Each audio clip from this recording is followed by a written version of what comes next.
Shinko Tecnos Co.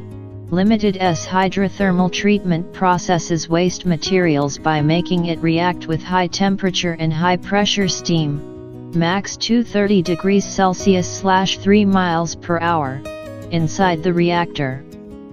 After about a half hour of treatment, the result is a germ-free, useful output ranging from solid fuel and fertilizer to liquid fertilizer or livestock food. This is an ideal product for use in developing countries, where they rarely have the opportunity to turn waste into fuel or other usable product. This technology is a solution to convert waste into a resource.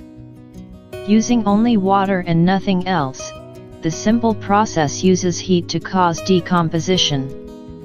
The final result does not cause pollution. While the final product depends on the processed material, there is no disputing the usefulness of this technology. Here are the types of applicable waste: municipal solid waste, household garbage, sludge, animal droppings. The process essentially starts by mixing food waste, then the mixed food waste will be loaded into the reactor, undergoes 30 minutes of treatment, and emerges as the desired product. Shinko Tecnos Co Ltd.